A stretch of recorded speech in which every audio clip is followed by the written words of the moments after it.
L'Exorciste de 1973. Ah ah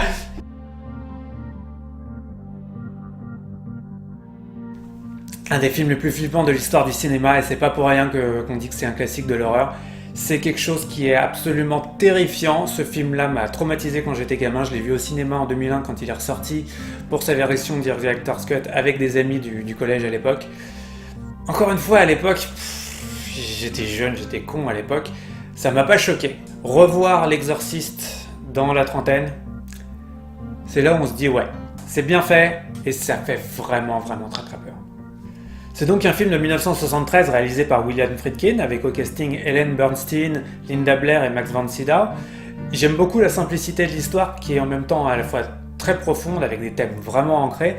En gros, on a Mrs. McNeil qui est une actrice du côté de Washington, en train de tourner un film là-bas. Elle est divorcée, elle vit toute seule avec sa fille et les intendants de la maison dans laquelle elle est. Et sa fille commence à avoir un comportement un petit peu étrange, c'est-à-dire qu'elle commence à avoir du mal à dormir, à insulter les gens, des choses comme ça. Et petit à petit, au fur et à mesure que l'histoire avance, elle va se rendre compte qu'elle n'a pas forcément besoin d'un psychologue, mais qu'elle va avoir besoin d'un prêtre pour faire un exorcisme. C'est assez intéressant de se dire que ce film aurait pu être réalisé par certains réalisateurs grandioses comme par exemple Stanley Kubrick, parce qu'au final William Friedkin réalise malgré tout presque un sans faute, puisque c'est pas non seulement un des meilleurs films d'horreur de tous les temps, c'est un des meilleurs films de tous les temps, au niveau de la réalisation, du jeu d'acteurs, de la mise en scène, de l'écriture notamment des personnages, c'est vraiment one-on-one de ce qu'on doit apprendre à l'école de cinéma. Et j'adore la façon dont les 5 premières minutes en fait vont donner le ton. C'est rigolo parce qu'on est quand même dans quelque chose qui ressemble plus à du Indiana Jones qu'à un film d'horreur. Et malgré ça, on a le côté terrifiant du démon en fait, la dualité Dieu contre le diable, l'homme contre la religion, la lumière et l'ombre. Tout ça est tellement bien mis en scène dès les 5 premières minutes que on se dit waouh, c'est pas n'importe quel film que je suis en train de regarder. Ce qui m'a particulièrement frappé hier quand j'ai regardé le film, en fait, c'est la façon dont les personnages sont construits.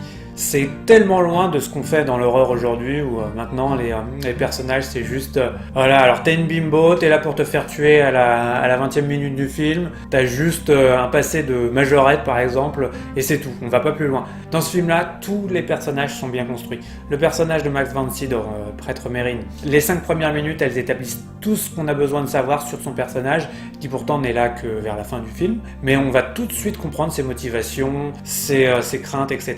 Le personnage de Madame McLean, pareil, elle est actrice, elle a une relation un petit peu bizarre avec le réalisateur de son film, c'est de son ami, est-ce que c'est plus, etc. Elle doit élever sa fille seule, même si elle est avec une nourrice, des intendants. Le fait qu'elle soit divorcée, que du coup le père de Regan ne soit pas présent, ça la marque. Ça marque évidemment Regan aussi, qui avant qu'elle ne soit vraiment possédée et qu'on se retrouve avec la tête qui tourne dans tous les sens, etc. On a un vrai personnage qui est assez bien développé. Évidemment, le personnage du prêtre Damien est aussi incroyablement bien écrit, avec sa mère, etc. Donc tous les personnages en fait vont vraiment avoir du volume et c'est tellement différent de ce qu'on a l'habitude de voir dans les films d'horreur classiques qu'on se dit ouais, ça pourrait être un film d'auteur si ce n'était un film d'horreur. J'ai jamais lu le livre de William Peter Blatty dont est adapté le film, et c'est d'ailleurs lui qui a écrit le scénario pour l'adaptation de son roman. Donc je sais pas si les thèmes étaient déjà présents dans le bouquin avant d'être dans le film, mais la façon dont l'exorciste en fait va réussir à aborder des thèmes qui sont très très profonds de manière aussi réussie et quand même assez intéressante. C'est-à-dire que, évidemment, comme j'ai dit, on a le côté le bien contre le mal, Dieu contre le diable, etc. Mais on a des thèmes beaucoup plus profonds, comme par exemple celui de la maladie mentale. À partir du moment où Mrs. McNeil, en fait, commence à penser que Regan a un vrai problème et que c'est pas juste un truc qui passe à l'adolescence, et qu'elle va voir les docteurs et qu'on se rend compte à quel point les docteurs sont ignorants des maladies mentales, et même le personnage du père Damien va dire à un moment « Oui, on faisait des exorcismes au Moyen-Âge, parce qu'on savait pas ce qu'étaient les maladies mentales, on connaissait pas la schizophrénie, la paranoïa, etc. etc. » Et ce côté mise en abîme de la maladie mentale pour décrire en fait la possession était vraiment bien faite, et je peux vous assurer que on n'en savait pas des masses dans les années 70, on n'en sait pas beaucoup plus aujourd'hui, donc c'est quelque chose qui est toujours d'actualité Et la façon dont il va filmer certains personnages, par exemple quand Damien va voir sa mère à l'hôpital, et on comprend tout de suite que c'est des malades mentaux. Et la façon dont il filme ces malades mentaux a quelque chose de tellement perturbant que ça rajoute en fait à l'horreur du film le côté réaliste de la maladie mentale au détriment en fait du côté oui c'est le diable, c'est la possession, etc. etc. Et c'est là, forcément, qu'on se dit, ouais, c'est un chef-d'œuvre parce que en fait, l'horreur de ce film-là, elle ne réside pas seulement dans les jumpscares, même s'il y en a quelques-uns qui sont plutôt bien foutus.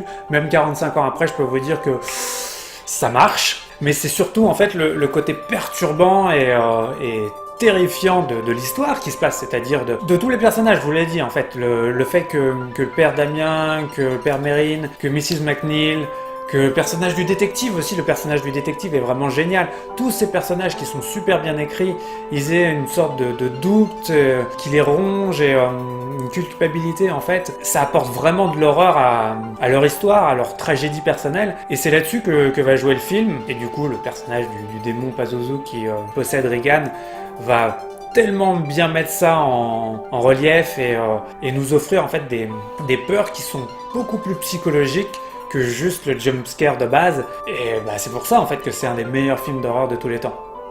Il y a tellement de moments en fait qui sont iconiques dans ce film-là que je vais pas les lister, vous les connaissez probablement déjà tous, mais il y a certains moments en fait auxquels je m'attendais pas, et c'est des petites choses, donc comme j'ai dit tout à l'heure par exemple, quand on voit Damien qui va voir sa mère à l'hôpital et qu'on voit les malades mentaux qui la côtoient et la déchirance en fait dans les cris et les pleurs de sa mère. On a aussi un moment où Regan elle passe une sorte d'IRM et là on se dit putain mais les IRM dans les années 70 ça fait flipper de ouf, c'est terrifiant l'idée de cette gamine de 12 ans qui est prisonnière, qui est complètement strappée comme ça et qui passe par une machine horrible et tout.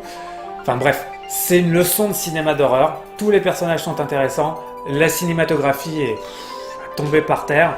Le poster est complètement iconique. Cette image vient du film, est tirée du film. C'est un chef-d'œuvre. Si vous l'avez pas déjà vu, je vous le conseille. Je vais lui donner la note. Ah bah ouais, c'est ça. 9 étoiles sur 9. C'est score maximum. C'est un des classiques du cinéma, tout genre confondu. Courez le voir si vous l'avez pas déjà vu. Et vous, bah dites-moi quels sont vos films d'horreur préférés. Est-ce que L'Exorciste, quelque chose qui vous a marqué dans votre cœur quand vous étiez gamin, parce que vous vous en foutez. Tout ça en comments. N'hésitez pas aussi à me joindre sur Twitter et sur Instagram, silent_wolf. C'est tout ce que j'avais à dire pour maintenant. Je vous dis à bientôt parce que all of this has happened before and it will happen again.